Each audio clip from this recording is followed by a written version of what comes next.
बिस्मिल्लाहिर्रहमानिर्रहीम। मेरे अजीज़ पाकिस्तानी भाइयों बहनों बच्चों, अस्सलाम वालेकुम। सबसे पहले आज आपको यौम तकबीर यानी 28 मई के लिए मुबारकबाद देता हूँ। ये वो दिन है जिस दिन हमारी मेहनतों का, मेरे रफ़्क़ा कार की मेहनतों का समर जो था वो आप सबको मिला और आप सब ने देखा। और हम लोगों ने बड़ी मेहनत की थी, 18-18 घंटे 20-20 घंटे काम करते थे। और मैं तमाम चीज़ें छोड़ छाड़ के बड़ी आला नौकरी वगैरह पाकिस्तान आया था 71 के बाद जो हमारा हशर हुआ था वो मैं कभी भूल नहीं सकता था। और मैंने उस वक्त ये पेशकश की भुट्टो साहब को कि मैं एटम बम बनाने की सलाहियत रखता हूँ, मैं इंशाल्लाह बना दूँगा। तो उन्होंने पूरी मुझे तमाम सहूलतें दे दी और मुझे ये काम जो था मेरे सुपुर्द कर दिया। और हमने बहुत ही कम अरसे में माशाल्लाह 6-7 साल के अंदर ही एटम बम बना लिया, जो कि दुनिया के लिए एक मोइज़ा था। वो कभी तसव्वुर ही नहीं कर सकते थे कि वो मुल्क जो गाड़ियाँ बैलगाड़ियाँ सही नहीं बना सकता, साइकिल सही नहीं बना सकता, वो एटम बम कैसे बना सकता है। लोग मजाक उड़ाते थे।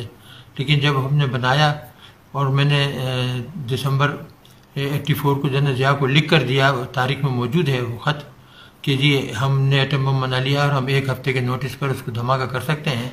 तो वो बेहद खुशी, उन्होंने मुझे गले लगाया, मेरी पेशानी चूमी और कहा कि बस अब हिंदुओं का हम बेड़ा गर्क कर देंगे अगर उन्होंने ज़रा भी हमारे साथ बदमाशी की। तो ये वो चीज़ें थी कि इसमें मेरे साथियों का बड़ा अहम किरदार था, मेरी रहनुमाई थी।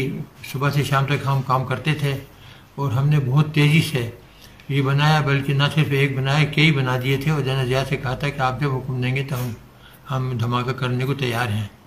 और उसके बाद हिंदुस्तानियों ने जब 98 के अंदर 11 मई को धमाके किए तो फिर नवाज शरीफ साहब उस वक्त वज़ीर आज़म थे, उनसे कहा, मुशाहिद हुसैन सैयद थे, उनसे, वो बड़े प्यारे दोस्त थे मेरे, तो उनसे कहा कि जी हमें चाहिए कि हम भी धमाका कर दें। थोड़ी बहुत हिचकिचाहट थी, लेकिन मुल्क का मफाद जो था वो सबको अजीज़ था और ये फैसला हुआ कि धमाका कर दिया जाए।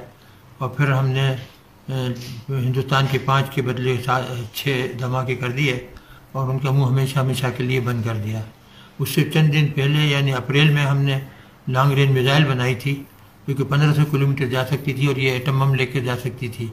और हिंदुस्तान के हर शहर को हम 5 मिनट से लेकर 10 मिनट के अंदर उड़ा सकते थे, दिल्ली हो, बॉम्बे हो, वगैरह वगैरह सब। तो अल्लाह ताला का शुक्र है, हमने पाकिस्तान को नाकाबिल तस्खीर दिफा मुहैया कर दिया। और अभी ये जो है मोदी वगैरह ये जो शोर मचाते हैं, इनकी कभी ज़रूरत नहीं होगी कि ये पाकिस्तान के ऊपर हमला करें। इन्हें पता है कि अगर इन्होंने हमला किया तो ना हिंदुस्तान रहेगा और ना पाकिस्तान, फिर दोनों ही गायब हो जाएंगे और हम भी उनको सफ़े हस्ती से मिटा देंगे। बहुत बहुत मुबारक हो आपको दोबारा। मैं ये करूँ कि ये दिफाई काम जब ख़त्म हो गया तो मैंने फलाई कामों पे ध्यान देना शुरू कर दिया और हम लाहौर में एक फलाई हस्पताल बना रहे हैं जो कि तकमील को पहुँच रहा है। माशाल्लाह 8 मंजिला इमारत है और उसमें कोई 500 मरीज़ जो हैं वो रह सकेंगे और वहाँ पे डायलिसिस सेंटर भी है। और हमने जो उसका OPD है वो बहुत बड़ा बनाया हुआ है और हमने सिर्फ 4 साल के अंदर 5 लाख लोगों का मुफ्त इलाज किया, ना सिर्फ कंसल्टेशन बल्कि दवाएं भी हम मुफ्त देते हैं। तो आप इसको ध्यान में रखिएगा, मदद कीजिए हमारी इस काम में, क्योंकि ये गरीबों के लिए बहुत ज़रूरी और अहम चीज़ है कि उनको तिब्बी इमदाद मुहैया की जा सके। मैं आप सबको फिर दिली मुबारकबाद देता हूँ और आप पाकिस्तान का ख्याल रखिए, पाकिस्तान के लिए जान दीजिए जिस तरह हमने अपनी जान दे दी और पूरे ख़ानदान को कुर्बान कर दिया यहाँ आकर। हमें इस पर कोई शिकायत नहीं है, हमने अपना फ़र्ज़ अदा कर दिया। मैं एटम बम बना सकता था, मुझे ये सलाहियत आती थी और किसी को पाकिस्तान में अली बे भी नहीं पता था इसका। और मैंने जब भुट्टो साहब से कहा तो उन्होंने फौरी यकीन कर लिया, क्योंकि मैं झूठ नहीं बोल रहा था।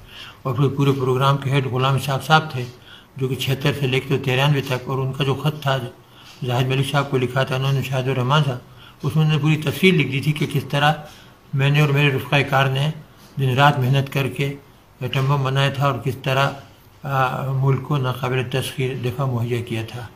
तो आप आराम कीजिए, दुआ कीजिए पाकिस्तान के लिए, तालीम और सनत के ऊपर ध्यान दीजिए कि ताकि मुल्क जो है तरक्की याफ्ता हो जाए, तालीम के हिसाब से भी और सनत के हिसाब से भी। तो अल्लाह ताला आप सबका हामी व नासिर हो। वस्सलातु वस्सलामु अलैकुम व रहमतुल्लाहि व बरकातुहू।